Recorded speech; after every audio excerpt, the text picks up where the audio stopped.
A mission. He's the proud bearer of twin passports, British and Canadian, so it's perhaps no surprise that Vipers player coach Rob Wilson has assembled a team from 5 different nationalities. The club continued with plans to join the Elite League despite coming under new management and beat Britain's Hockey Kings Coventry in a pre-season friendly. But why was it so important to take on the big boys? I think the Northeast has always been the hockey hotbed. You know, the old Durham Wasps and Whitley Bay and Billingham Bombers, and there's been always the strongest players in the country. You know, when I first come over 12 years ago was in the Northeast, and I think the support here was the largest in the country as well.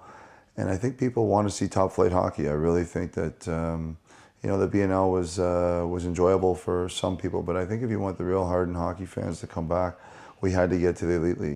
3,000 fans turned out at Newcastle Arena for the Vipers' home game against Coventry, a friendly which at times seemed anything but.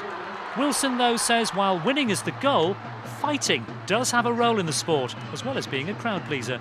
The whole game of hockey is a physical game, and it's just been allowed from day one that you know, you're allowed to fight, and it's part of the game.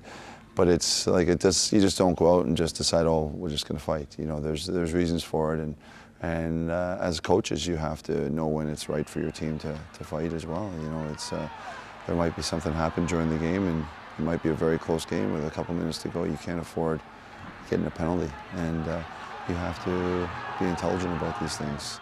The Vipers face off for their first home league game on Sunday. Special guest and dropping the puck, Sir Bobby Robson. Finally back to cricket, and that certainly wasn't cricket. Yorkshire minus their England players. On the ice, Newcastle Vipers will have Andre Payet in their ranks for the trip to Cardiff. He's been branded the dirtiest player in the league by rival clubs. Well, here's something clean and wholesome. They came through their 2 league matches, battered and bruised, but unbeaten.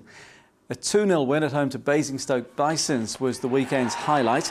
Both goals were scored early in the match by the Vipers' import, Matas Petrico, known to his teammates as the Slovakian Express. A great defensive performance ensured the shutout, and a fairly aggressive attacking performance landed Vipers' hardman Andre Payet in a bit of bother.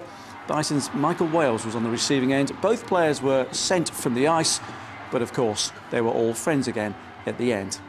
The Vipers' next 3 matches are all away from home, including a trip to Nottingham, and that's Elite League.